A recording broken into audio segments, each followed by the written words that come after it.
Hey guys, Tristan here from Redfox Delta. I just want to give you a quick introduction. Wow, I didn't think that we would make this much progress in less than, I think it's been like 4 months. We're up to 680 subs now, and that's fucking ridiculous. I mean, it's a good thing. I'm super happy about it. I haven't felt this ecstatic in a long time. Can't you just tell the way I look so erratic and ecstatic? The whole point of me making this is basically to tell you guys, A, I've never played SCP before, and while that's so weird to think about, I can't really say why. I guess I just didn't ever take an interest in SCP or anything within its universe for whatever reason. I don't know. I was a fucking cocksucker.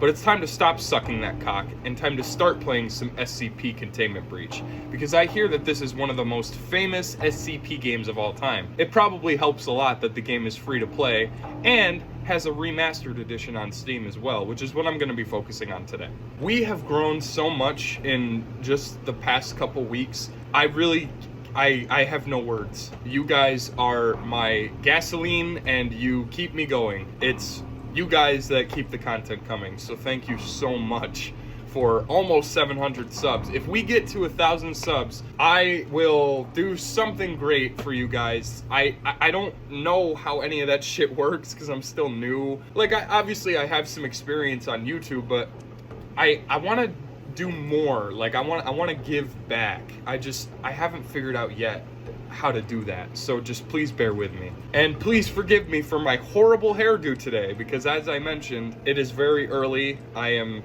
all over the place. That being said, I will stop yapping away and you can start watching. Thank you guys so much. It seemed for years I was curious about the universe that revolves itself around SCP, all of its mysteries and mutants that have kept the nightmares flowing in hundreds of thousands of people's minds even to this day, with somewhat of a blind rat style gameplay being under and ill-equipped to defend yourself against the terrors within. So how come I've never played it? When I was younger, I guess I felt like it was one of those games that was way too deep for someone like me to explore. There have been so many fucking SCP games released, and so much more information behind each and every one emerges every day, and the amount of subjects, while vast, range from less or more hostility, so it would be damn near impossible for me to cover all of them. On top of that, from what I understand, SCP is a puzzle-based game where you have to find different keys in different locations in order to quote-end-quote escape. Lots of different variations exist in the SCP game library, with some being more action-oriented shooters and others being strictly horror-based. I guess your taste can vary, since there are so many to choose from, like Containment Breach or SCP-5K. There's even a free-to-play multiplayer version of SCP that I tried a while ago. Famously enough, it's considered to be one of the best, and rightfully so. However, in order for me to discuss SCP, I wanted to go back to the beginning. I downloaded Containment Breach, as this was truly the first SCP game I could remember playing. I didn't get far back then, but that's because I didn't understand the premise. I was a fool, and it dawned on me that the game was just too damn hard for the likes of me. But now I'm a big boy, and I can make my own goddamn big boy decisions, so I returned to it legitimately. And I gotta say, I've been genuinely surprised with the amount of scares and genuine fear this game still injects into your body years later. I don't know where I'm going, but I'm pretty sure I'm dead. Yeah, I'm fucked. Damn it. Oh, wow. Where did you come from? I almost died. I wasn't even paying attention. What just happened? What? It was because I drank the fucking Coke. This is why, Tristan. This is why we don't give you permission to play games against your will. Technically, it's not the original since I'm playing the Steam remastered version, but they both play the exact same. So what exactly is Containment Breach? Well, our name and backstory is non-existent and also not important. We live inside a heavily secure facility where we are the sole guinea pig for the projects involved within. Such projects include directly interacting with the SCPs, or in layman's terms, the mutants/contained items of unknown origin. The strange phenomenons that not even our nightmares would cook up. Rather than send in someone who would have a fighting chance, let's just send in these ex-convicts who are only here to die. Fuck it, might as well, right? Sounds like a really shitty hand to be dealt. An interesting concept nonetheless, the idea of someone who has committed a life of sin, now trapped inside this hell where they don't know where to go or what to do, and to make matters worse, there's a bunch of fucking monsters everywhere, like the statue gingerbread man who snaps your neck if you look away from him, or How about these crimson red Godzilla gators? What the fuck created this putrid abomination? Like I stated before, this is a puzzle game. Just to fuck with your mind, they also added some RNG elements like how the map randomizes with each seed, so that you can't always master the perfect run. It's pretty smart, and games that do this deserve one hell of an award. Along your journey throughout the facility, you'll encounter different notes and key cards that will help you persevere within the universe. Most of the inanimate SCPs you'll come across usually spawn with a letter nearby that warns you of the effects before you interact with it, so it's best to keep your glasses close just in case before you put on glasses. Some of these SCPs lead to some dreadful and awful conclusions for your character, if not 98% of them. Oh my...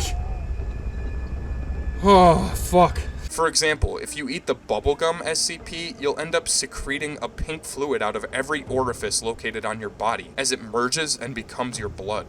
It's a slow and horrible death, as we can see our bright pink blood leaking out of us. Ugh, fuck. The game is no stranger to anyone who has had access to the internet at a young age. It's often praised as one of the scariest horror games to date, which makes sense. I can't tell you the level of panic and anxiety that fills my body while playing, especially when something is chasing after you. You get this feeling inside your veins, and an adrenaline rush kicks your fight or flight switch into gear. Obviously, there is no way to defend yourself against the threats that hunt you down within the facility, but thank God we have two perfectly working hands that can slap door switches and buy us some more time. SCP-173 is probably the most annoying of all. This fucking rebar lunatic can't move unless you're looking away from him or you blink. It's highly advised the further you venture into the facility to check your corners sporadically and close the doors often behind you, or you may risk a death that you literally didn't see coming. I think this is the way to go. Oh, fuck! You son of a bitchin' statue. I didn't even see his ass around the doorway.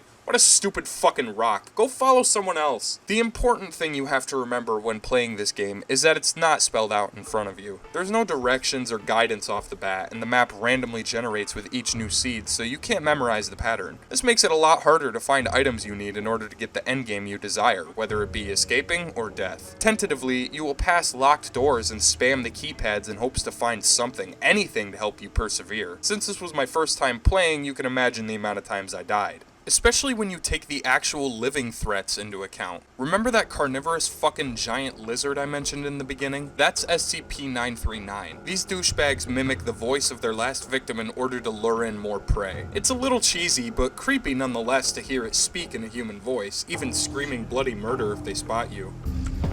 It's just somebody else.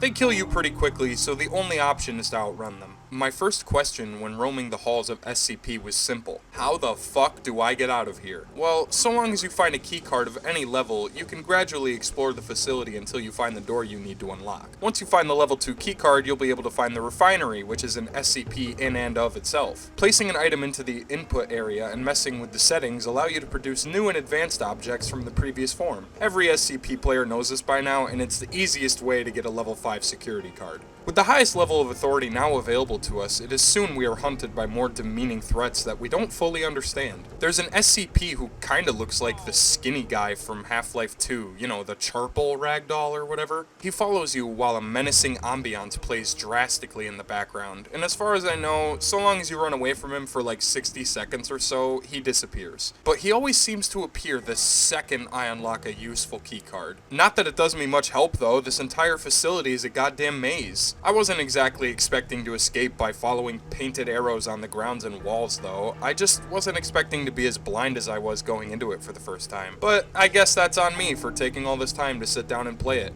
Another game that shares this style of running away without any means of defending yourself was Outlast. I know that game's a lot newer than this one, and although the first-person animations were highly impressive and even featured a legs mechanic, I don't think SCP needs any of that to improve itself when the formula is already pretty well implemented. Well, turns out I am very much late to the party. After doing some genuine research and following some guides, I found out what I'm supposed to do. You have to get at least a level 5 keycard, which will allow you to get through a large majority of the facility. However, once you have the keycard in your possession and lift the lockdown, you're chased relentlessly by the plague doctor and his partner, the naked old fuck who creepily follows me and walks through walls. They both make it so much harder to persevere, but once you get the strategy down and play your cards very carefully, you should be able to get away for the moment. I was also stupid and discovered something called a level 6 card. But like a naive young child, I thought it was the most useful card you could obtain in the game. Turns out, it's a fluke. It does nothing.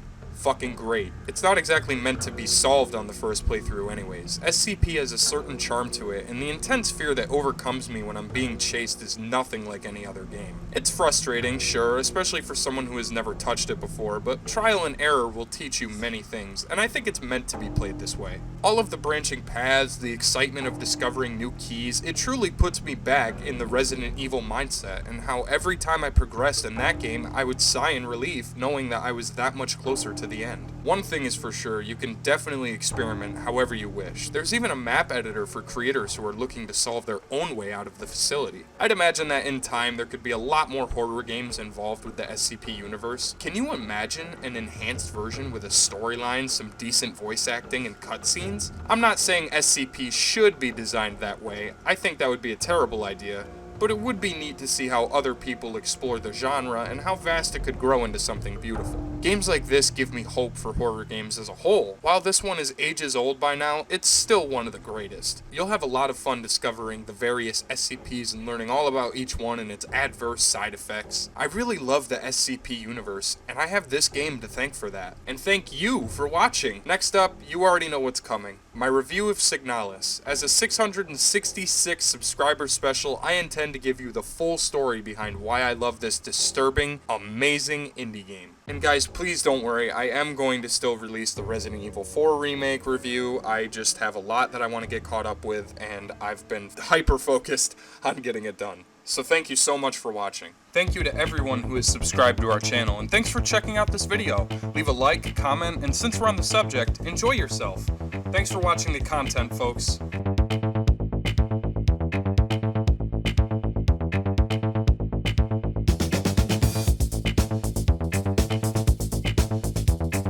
The hand should work on this door.